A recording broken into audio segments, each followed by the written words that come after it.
Hi, this is Scott Garibay. And this is Autumn Garibay, his daughter. So today we are going to talk about Andrew Yang, and we're also going to talk about every single opponent he had in the December debate. And we're going to talk about UBI, and we're going to talk about impeachment. But rather than getting my old Gen X opinion on it, we're going to get a fresh Garibay millennial take. All right. So let's define Autumn's opinion parameters. All right. So first of all, Autumn's a Garibay. Second, Autumn is a millennial. Right. Second, Autumn is a voting age. Right. Third, Autumn is an East Coaster, just like me. Right. And in addition to that, she is a college student, and the college she goes to is on the East Coast, and it is a state school. All right. So with that, let's jump right in. What do you think of Andrew Yang? He's really great. He's a very intelligent person who really stands out from the other Democratic candidates. I will admit this is a fairly new opinion, though. When watching some of the first Democratic debates, he definitely was not a favorite. I came to liking him listening to some of your videos, a lot of your opinions about him, because I've learned when my dad's like really excited about something, usually there's something to it. So I keyed in on the most recent debates he's been in and some of his political standings, and they are new and again just so smart. I will say the reason I did not like him to begin with was he reminded me, if I can say this, he reminded me a little bit of Trump, because he is not originally a politician, he's originally a businessman. However, again, watching him talk, he is nothing like Trump. He's very smart, elegant, and I again, totally now I'm valid. very much like and support him. Yes. Yeah, and it's a totally valid point in that one of the things is Andrew Yang really is different, and frankly, a lot of the media, a lot of the DNC itself, a lot of the voters, he's kind of frightening in that he's in a bracket that is really unusual. So I totally understand where you're coming from there. What is your take on UBI? UBI, so Universal Basic Income. Correct. This is the most new and interesting idea I think I've heard from him. So $1,000 a month, correct? That's correct, for every adult American. Yeah. Right, and it goes across. It's everyone. So basically, if you're an adult and you're American, you're getting it. It doesn't have a means base. So like, it's not needs based. It's not region based. It's just everybody gets it. Yeah. It is a creative idea. I'm not 100% sure it's good yet. I would be excited to see it implemented, but I think the proof would be in the pudding there. Yeah, absolutely. Because, again, my opinion on this has changed a bit. At first, hearing about this idea, it sounds crazy, and you're like, wow, is this guy as like socialist as Sanders? But in thinking about it a little more, and like talking to a lot of other people in my life, and really thinking about what $1,000 a month would do in the lives of every American, it would change so much. Yeah. And I think a lot of it would be for the better. Yeah. It's really interesting too, because I'm a huge Andrew Yang fan now, but I have to admit, what really made Andrew Yang a super interesting candidate to me was not UBI. I really feel like when I heard him talk, and I saw the way he thought, and I saw his background of double Ivy League, corporate background, started a benevolence organization, and just such a different background. What really the reason why I thought he was such a strong candidate was just the character of that person, the intelligence of Andrew Yang himself, and it wasn't UBI that brought me to the party, which is really interesting because it's his main thing. And now a lot of people are coming to Andrew Yang, some from UBI, some for Andrew Yang himself.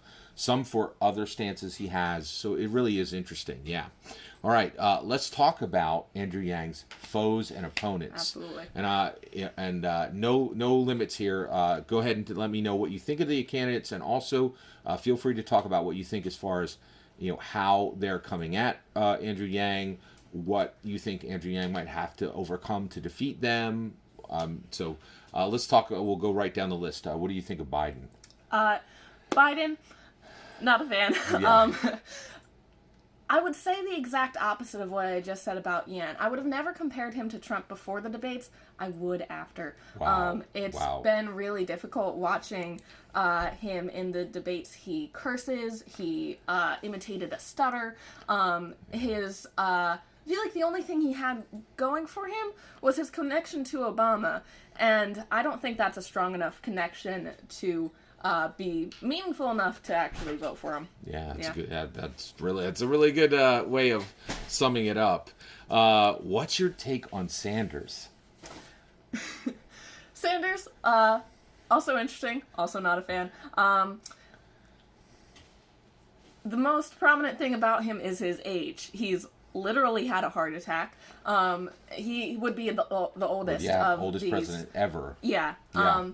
And I think that voting for him just from that aspect would be a mistake. I think seeing, we'll talk more on him later, but candidates more like Yang and Buttigieg, younger, again, more innovative, groundbreaking candidates would be good. And while Bernie Sanders is different, has a lot of great ideas, like, it's scared that, like, as soon as he's elected into the office, like, you're really just voting for his vice president. I would not be surprised if he were to die in the next 4 years. Yeah, I mean, we've never seen anything like it. There's never, one of the things we're seeing now is candidates are bringing out, health reports, and you're like, does that matter anymore? Like, this is a thing? Like, does anybody need to see health reports? Like, we saw Bernie's health report like 6 weeks ago, right? Everybody in the world saw it. Yeah. Elizabeth Warren, what's your take? Elizabeth Warren is... She was one of the more... So, I will say I love her because she's a woman.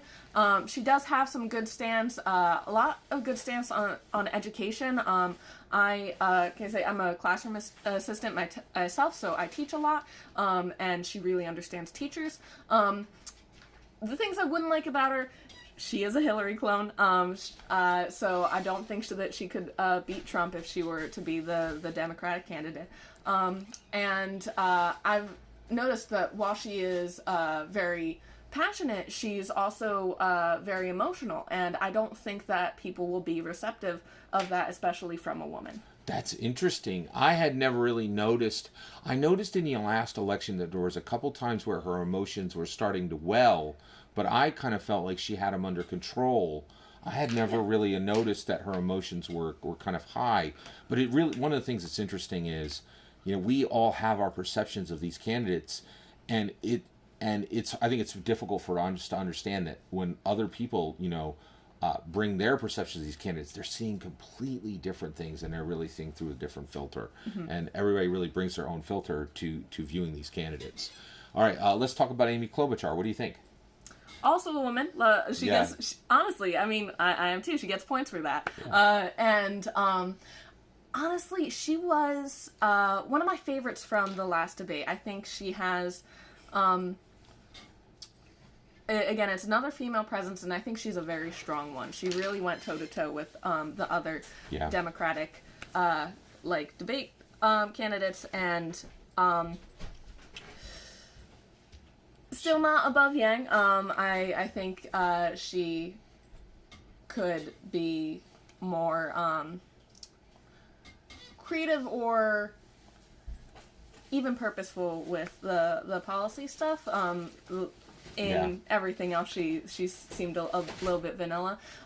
But she is very good, and she's honestly one of my favorites right now. So, I really like Amy Klobuchar a lot. I like her because she's a heartland stalwart, and I really feel like the coastal elites have so much power. I really like the idea of, if we talk about marginalized people, I really think Heartland Stalwarts may actually qualify as that now. But it's really different, and I really like her. She's very interesting. I also really understand where you're coming from, because you're right. We've never had a female president, and so to see Warren here and see Amy Klobuchar here, I understand that, again, representation matters. That's starting to be a bigger conversation. Definitely understand that. What's your take on Pete Buttigieg? What do you think of him? I honestly love him. He's my number 2 right now. He is young. He is openly gay. He is a veteran. He has a lot of stuff going for him that the other Democrats, including Yang, do not. It's true. And same thing. Very strong politician. Went toe to toe with Warren and Klobuchar in the last debate. And yeah, if Yang is not the Democratic candidate, I hope that Pete is. Oh, fascinating. To your point on Pete, he has been very strong in his performance. So he has definitely been delivering very high numbers. He's been very strong with his fundraising, and he has been able to move the ball forward. That is all to his credit. His veteran card too is, that's powerful. It allows him to push back on people when people come at him. He has used that card on occasion, and he's earned it. Like, it's his, like, he gets to use it when he wants. I'm not sure if I don't think he's overused it, and it is interesting to see him moving forward. He's a really fascinating candidate. What is your opinion on Tom Steyer? Tom Steyer, I can't have as much of an opinion because we haven't seen as much of him. He was just really in the last debate, which honestly says more than he could have said in those 5 debates. He's another white man. He's again, reminds me of Trump in that he's a billionaire, and I don't see much good about him. Yeah. So it is really shocking too that when you're looking at the Democrat stage, there are people that, more than one person, you're thinking, that looks a lot like Trump, or it's interesting, or there are elements that mirror Trump, which is interesting. And that is a little frightening, but also I think from the Dem side, there needs to be some talk about, Trump won. Right. And it's so, and I think on the Dem side, the Dems really need to be very careful about being very comfortable for a lot of months and then losing. Mm-hmm. So, all right. So, last, impeachment just happened. Donald Trump is the 3rd president to be impeached.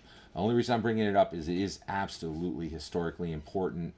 And I would really like to hear what a millennial, and honestly, it's interesting. You and I are both, oh no, I guess this is my 2nd impeachment. This is your first. It is. You weren't alive when the first. This is my 2nd impeachment in my lifetime.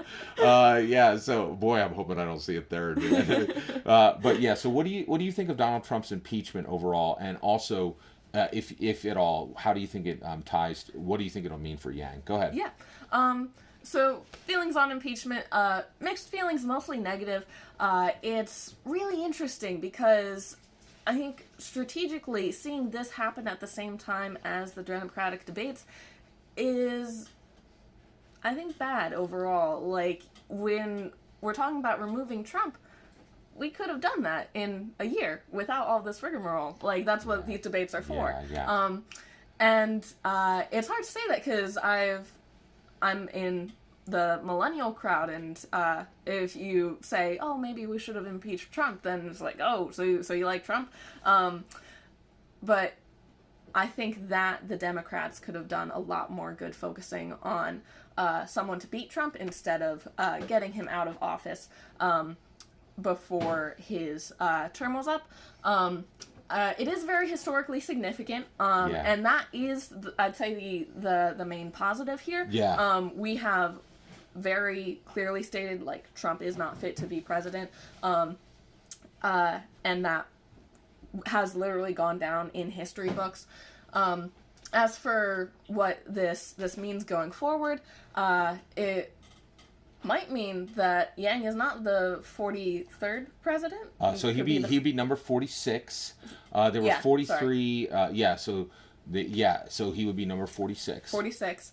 But if Pence is, would that up and down one? Oh, that's really fascinating. Yeah. So, oh, that's right. So, yeah, you could see. So that could make Andrew Yang the 47th president. Yep. Holy cows! I never even thought about that. Wow, we have a lot of printed signs with 46 on it that would have to be reprinted. That's a great point. Never thought about that. So a very, very good point. So I really want to thank you very much for sharing a millennial view on this, because I can just bring a Gen X and a Gen X view, and I think you definitely really have a unique view on this, and I really want to say thank you very much for sharing that. Thank you very much for having me. This has been great. Again, I love all of your takes on Andrew Yang, and it's been really a blessing to be able to give mine. Thank you very much. Thank you, everyone, for taking a moment to listen to two Garabays today. Please consider liking and subscribing, and have a wonderful millennium.